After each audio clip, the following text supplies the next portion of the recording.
Whenever he pauses and reflects upon his short career, Greg can't help but realize the responsibilities facing a humorist these days.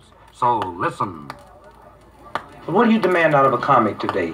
Good story, good plot, psychological reasoning, and above all, we must be funny.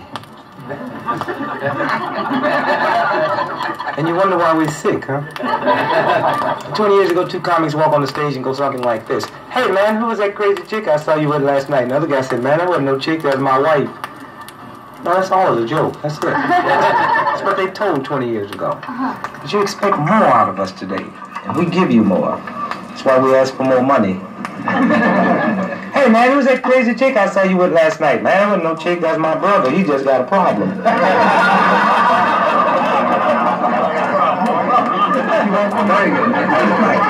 You know, a lot of people ask me, say, Greg, how come you always talk about the South? Well, I was born and raised down South. I can talk about it if I want to.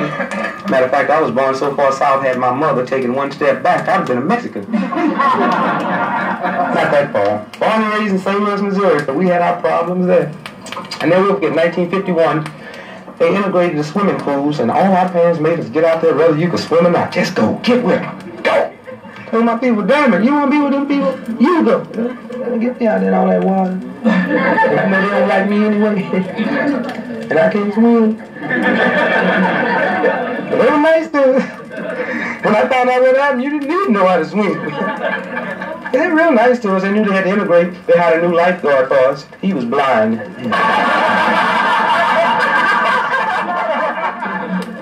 It was a glorious day. We all walked out to that integrated swimming pool, diving board 50 feet in the air. We got up on that diving board, they blew the whistle, we jumped, and they drained the pool. I'm really going to have to kind of cut my show short because I have to leave here this morning and go down to North Carolina and sit in the restaurants. Well, I have a kid brother been sitting in the restaurant for 6 months, and like he's so damn sure he's not going to get waited on, he don't even take no money with him. It'll be funny if they served him and they broke. I sit in one of them restaurants, 11 months waiting on the integrate. The integrated didn't have what I wanted.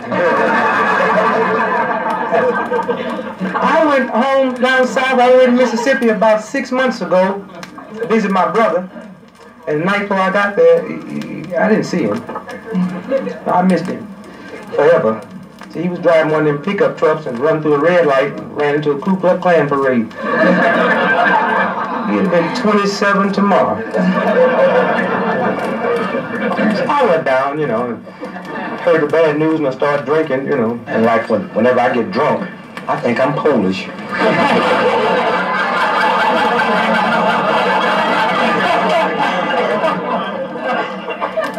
I got a little hungry, so I walked in a restaurant, which was the wrong restaurant in Mississippi for me to do. Because they'll make you think World War II was a lawn party. But I walked in anyway, because I like lawn parties. Especially when I think I'm Polish. I walked in and thought I was defending them. I sit down, the blonde waitress walked over to me. I said, I'd like 2 cheeseburgers. She said, we don't serve colored people down here. I said, I don't need colored people nowhere. About that time when 3 brothers walked in, if you ever been to Mississippi, you know the 3 brothers I'm talking about. Ku Klux Klan. Deacon walked up and kicked my chair.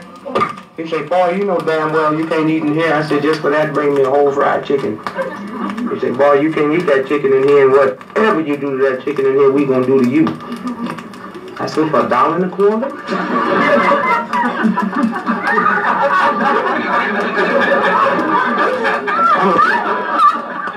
20 minutes later, the waitress brought the chicken out and put it down in front of me. I was putting salt and pepper on it. He walked back up again and said, boy, by God, we already told you. Whatever you do to that chicken down here, we gonna do to you. I was feeling so good, I looked at him and told him, y'all line up, and I kissed it.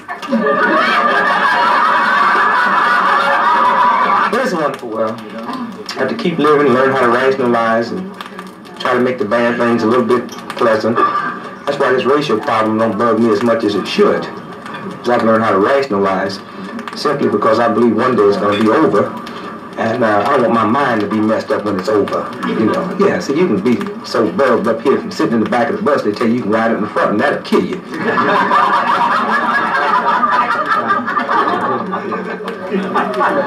But there are a lot of good advantages from riding in the back of a bus.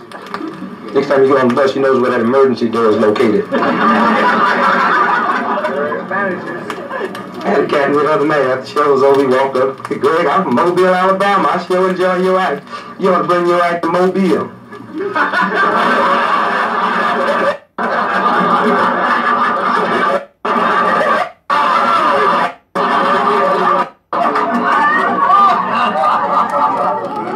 I need to take my act to Mobile like Custard needed more Indians.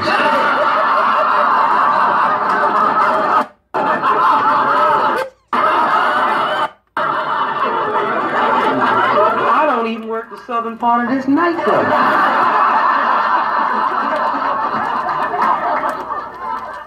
Would you believe it's 1921, I have a kid brother going to the University of Notre Dame and my whole family's Baptist. Everybody have to say, Greg, how come you and your brother's going to a Catholic school and your whole family's Baptist? Simple. Couldn't get in SMU or Baylor.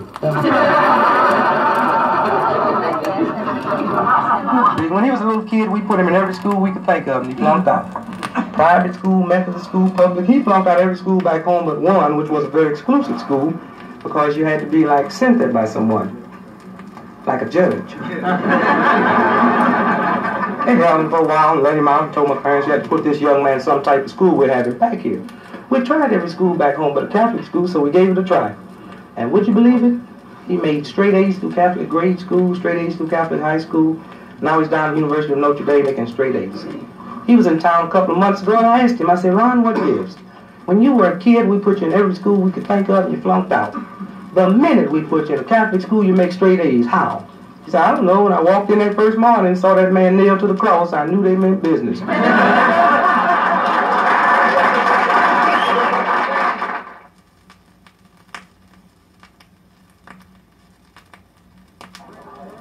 Knowing the problems of the South as he does, and the thoughts of emancipation ringing in his head as gleaned from the history books, Greg developed a unique commentary on affairs political.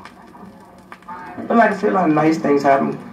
Not too long ago, they put my president in office, Mr. Kennedy, and I wanted to see a change in the White House. We had a Baptist and Truman gave us 8 years of piano playing. Ike gave us 8 years of golf. I want 4 years of bingo.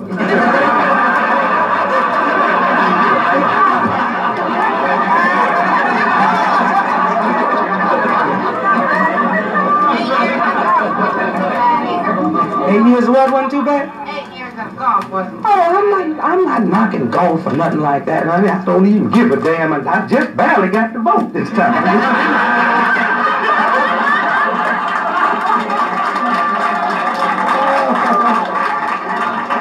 It makes me no difference who won, you know.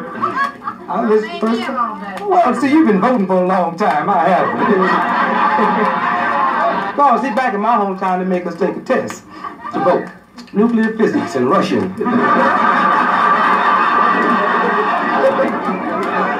And if you pass the test, they tell you, boy, you can't vote, you read Russian, you must be communist. We won that election for Kennedy right out there on the south side. He out there voting 6 and 7 times. And we don't mean to cheat or nothing like that. We're trying to make up for them times we couldn't vote.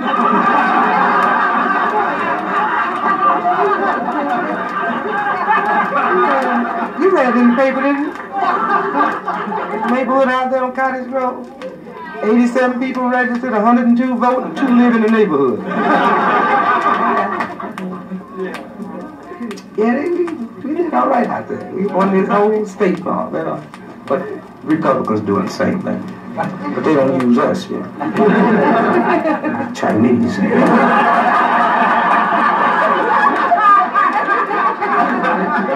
It didn't make me a difference who won.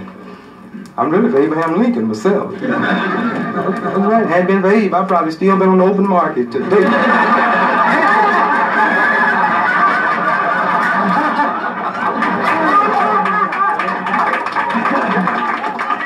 Like I said, I was worried after the election, but I told my wife, say, honey, we don't have to worry about nothing. On the 19th of December when the electoral college vote, we'll know who's in.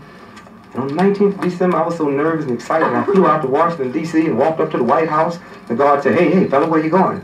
I said, I want to see the electoral college vote so I know who's the next president. He said, you can't watch them vote. They vote in secret. You have to read the newspapers. I said, I want to know now. He said, you can't. I tricked him. I found out who was. I laid on the White House lawn and watched the smoke come out the stack.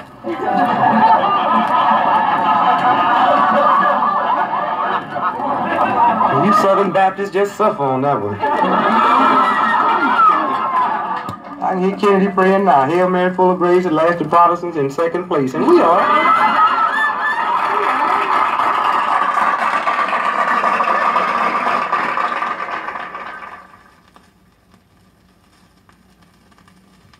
Rest in peace, Brother Dick Gregory.